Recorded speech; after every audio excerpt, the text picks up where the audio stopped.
Hi everyone, this week's topic is emotion socialization. You already know that I uploaded the reading and also this presentation to Meta class.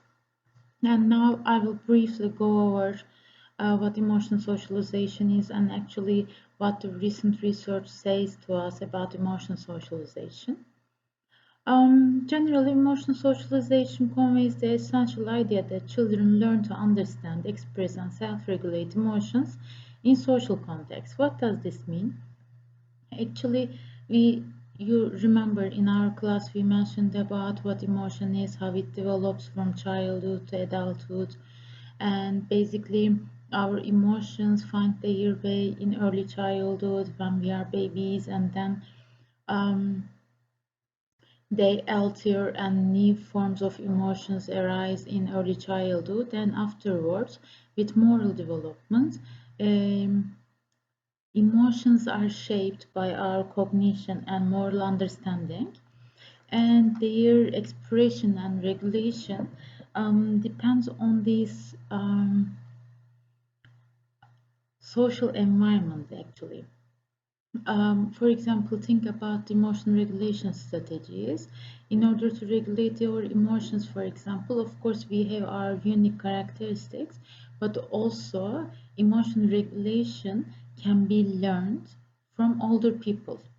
Then this means that even the form of emotion, the acceptance of people on which emotion to express more, but which emotion to express least, depends on the culture, social, and familial norms actually. And since I stated that we learn these things in our relationship with especially our families and afterwards with other people, so emotions regulation and their expression or suppression are not independent from our social contexts. This is corresponding to the socialization of emotions, which means that actually our learning the emotions and regulating them and the meanings that we um, attach to the emotions are dependent on societal contexts, okay, social contexts. There are researchers, of course, trying to understand the general framework of emotion socialization, and in the following slides, you will see that actually research on emotion socialization is limited. We don't have too many researchers on how emotions are socialized, but actually researchers across disciplines tend to engage in three interrelated lines of discourse about emotion socialization. First line is what are the processes by which children learn about emotions? What do children need to learn about emotions in order to be emotionally competent? Here comes a new definition, a new concept of emotional competency. So we will mention about it in the following slides. And thirdly, we are mentioning about how does the social context shape these processes and outcomes at multiple levels of social complexity.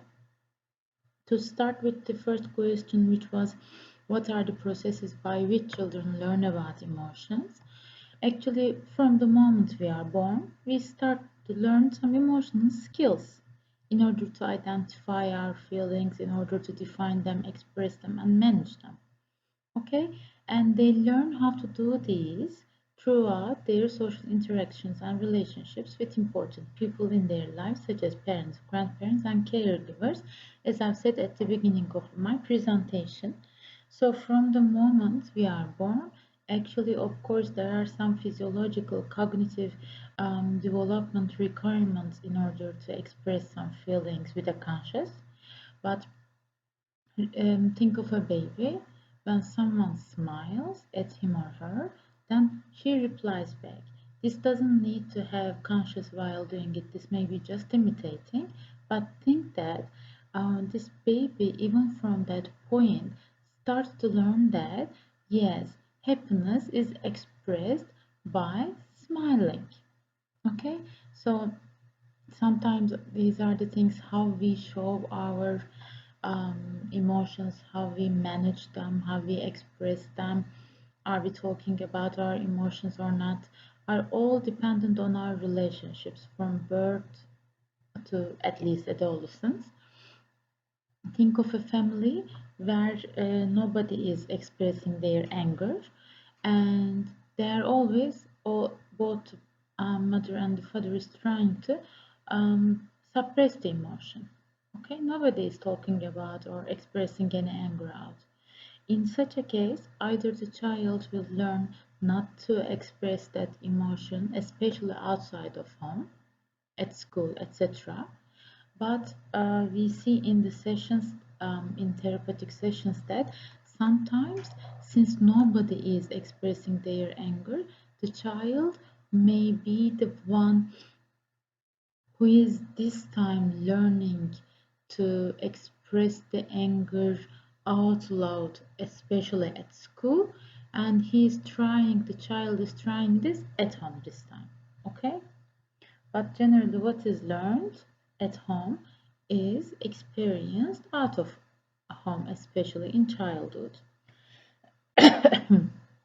So, for second question, what do children need to learn about emotions in order to be emotionally competent? Firstly, they need to learn to understand one's own emotions, thoughts, and values, and how they influence behavior across context.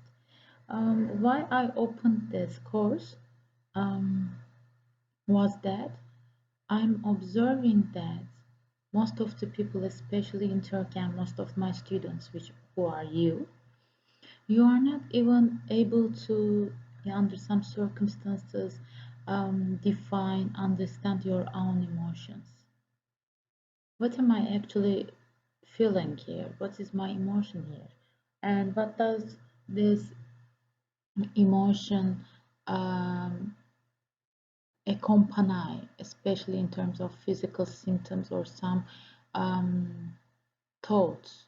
What are the thoughts and my physiological, biological symptoms accompanying my emotion? You are not mostly aware of it.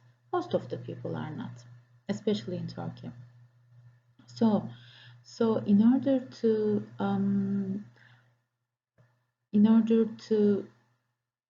be emotionally competent, children need to learn to understand their own emotions, thoughts, and values, and how they influence their behavior in social contexts. And this includes capacities to recognize one's strengths and limitations with a well-grounded sense of competence, confidence, and purpose. Think of a person who is able to define his or her feeling in a specific situation. And think of that person, let's say it's a she. Think of her, and she was able to define her feeling that she was feeling angry. And she knew of herself that when she gets angry, she yells at people. Hence, in order not to yell at other people, let's say at a work setting, um, what she does is to down-regulate her emotion and to count till 10 and to calm herself. And instead of yelling at other people, just saying that what you said now actually made me angry because I feel that my rights are being humiliated. Okay? So if such a person is aware of her emotions and the way she regulates them, or the way she expresses them, of course this will reflect some confidence, right? Or all of these awareness will come, and that emotional competence will come along with that sense of confidence and purpose. And we have a third assumption, and this is how does the social context shape these processes and outcomes at multiple levels of social complexity? And here is the answer that the idea that children's emotional well-being may be influenced by socialization is not new, and your article is saying this as well. The term socialization of emotion appeared as early as 1928 in psychological literature, but its systematic study and children's emotional competence as well as distinct from general competence is a relatively recent development. So in order to understand how emotions are socialized, we need to see how this concept has been studied um, in the past years in the literature. As you see, actually the term is not a new term, but the studies on this and how children's emotional competence differs from general social competence is need to be studied in the field of psychological counseling. And in various fields, there has been a shift away from cognitive and biological views of emotion to a view of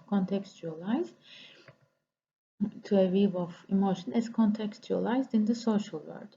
Remember our first lesson when we were talking about components of emotion, we were referring to behavioral component, affective component, cognitive component, action tendencies, and did I say behavioral?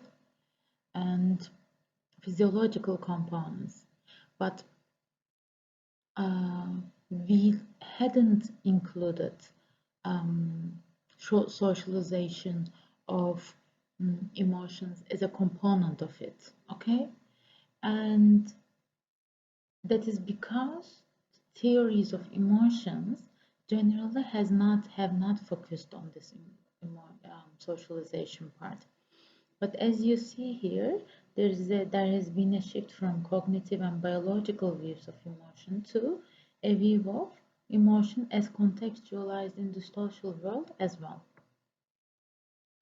So I will summarize some of the research findings, which are also mentioned in your article. Empirical studies on emotion socialization began appearing in 1980s, okay? And ideas about emotion socialization has received little attention in the field of education, and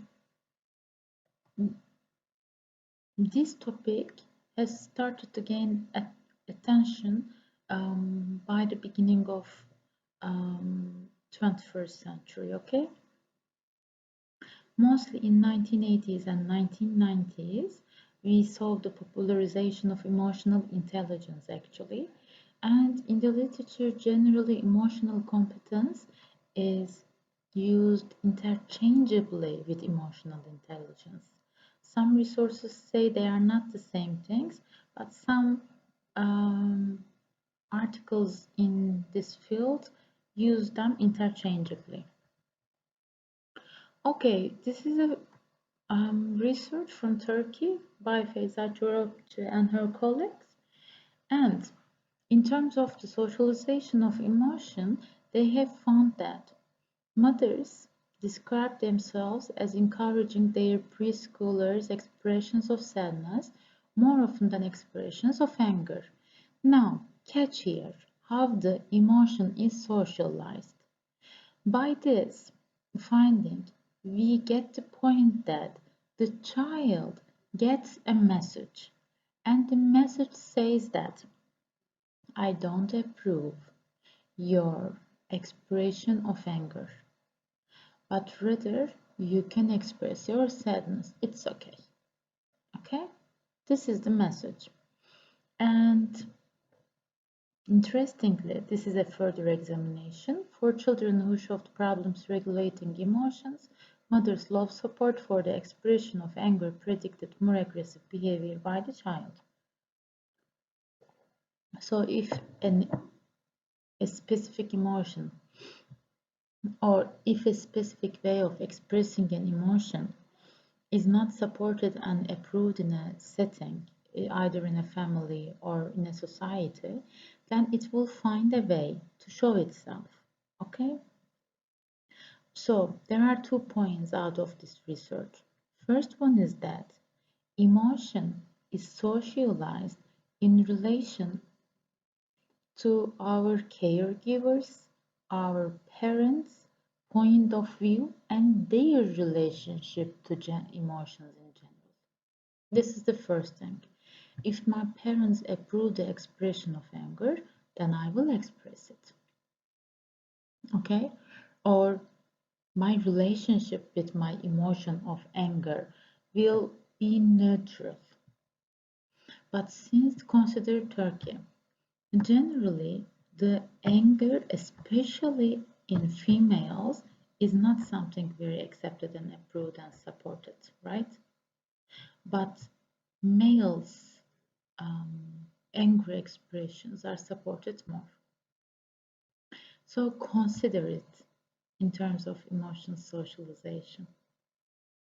Consider the Turkish societal system. You already know that we have a patriarchy in Turkey and male dominance. So try to figure out how these are all associated with each other. Okay, so in these ways, emotions are socialized. And another finding of Rosalina and her colleagues, her results suggest that parents' behavior and the reasons for those behaviors are socially constructed to the extent that they are shaped by parents' working, gender dynamics, and family configuration. So, when we are talking about the socialization of emotions, actually, since especially if we are referring to preschool ages, their child's relationship with his or her caregivers and parents will be of importance. And here, parents also pass through an experience of socializing, right? And in this regard, if they are working or not, their SES, their education level, gender dynamics among the parents, and how the family has been organized.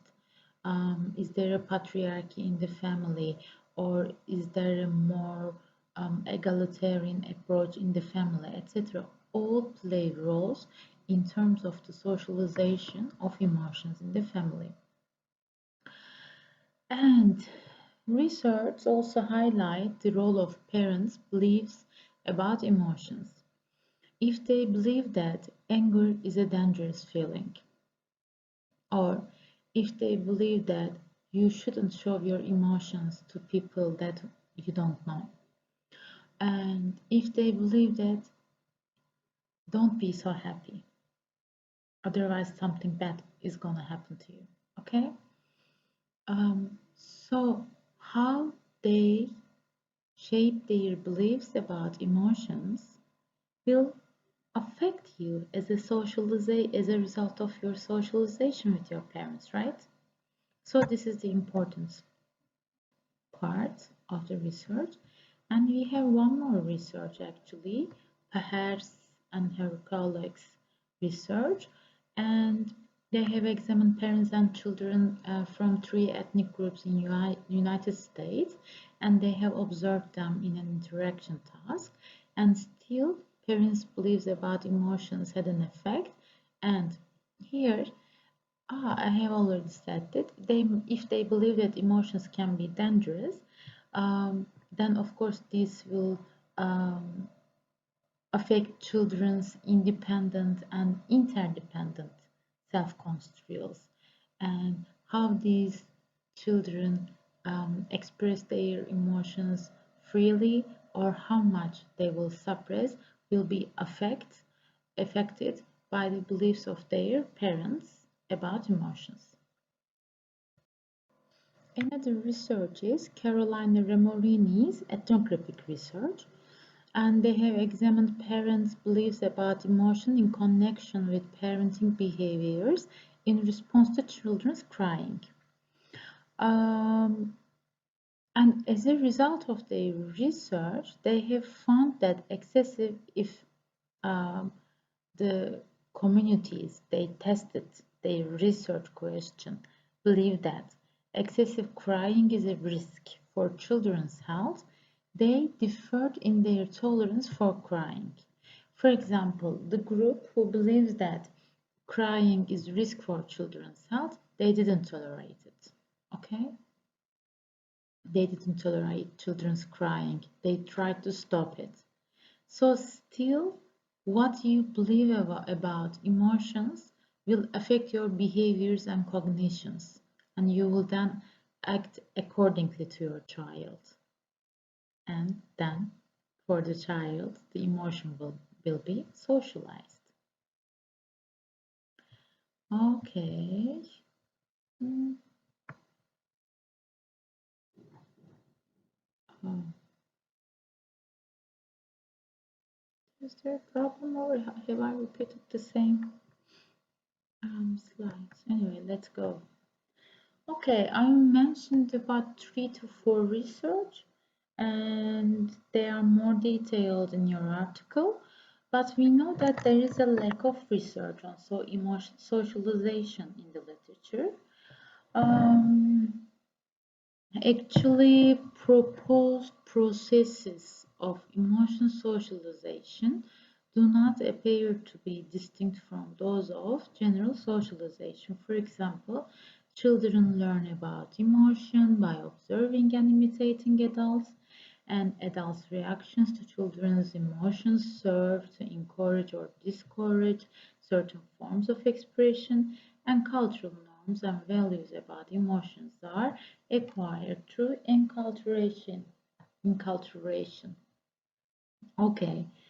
Of course, I had mentioned this at the beginning of my presentation, but in order to learn an emotion, learning itself is a social process, right? It occurs as a result of some socialization. So in order to learn about emotions and to define them, to manage them, to regulate them, to identify them, you need to um, get involved in a socialization process. And maybe this paragraph is in a sense of summarizing what we have covered by the research. And as you see here, when children learn about emotions, they utilize from observing or imitating, and adults' reactions and adults' beliefs about how emotions are defined, expressed, or suppressed is a result of adults' belief system, and children get this as a result of their socialization with their parents. And cultural norms and values also play roles about learning and emotion. Um, Actually, we had mentioned at the beginning that emotional competence is an important and inevitable part of emotional socialization, and the beliefs and practices of our parents, caregivers, culture, society are all integrally tied to the dimensions of emotional competence valued by the social groups. That is, how emotional competence is defined by adults and by the members of the communities of which they are a part of. Okay?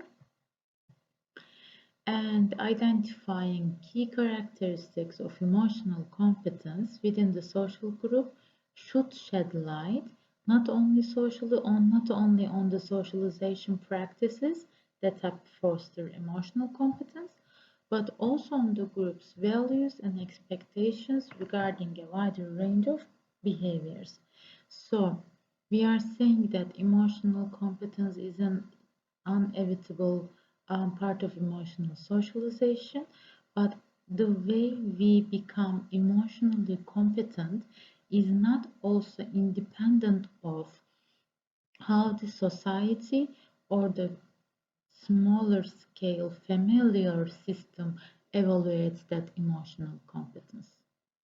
At every point, since we are social creatures, our definition of emotion, how we learn emotion, our social emotion socialization, our emotional competency will rely on the values and the culture of the society we are in.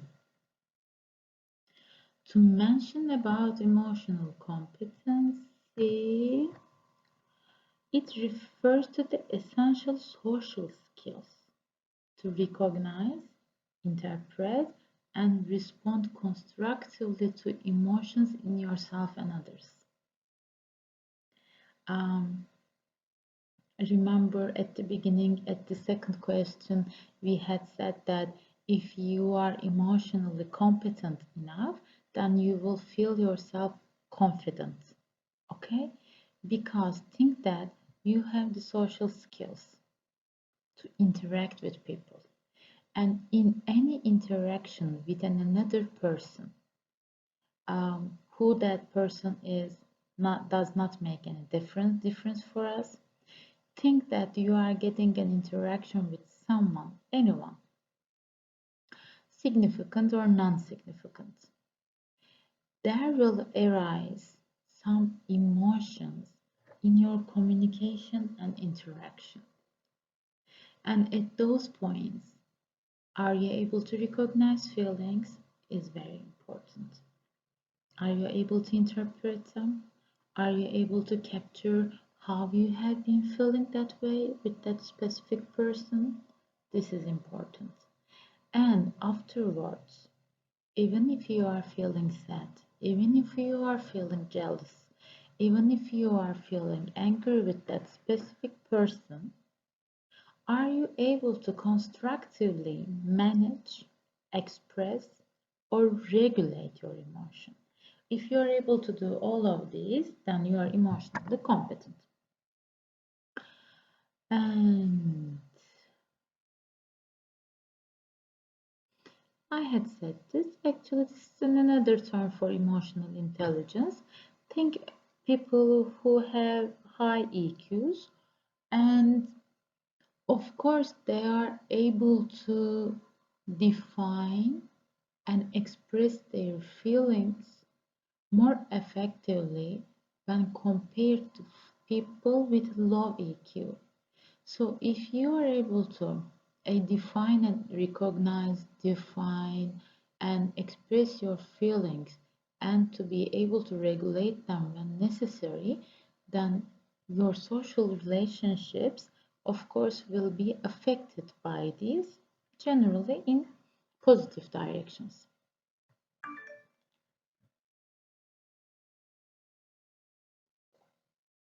Actually, here you will see similar things that I've mentioned, but here is important.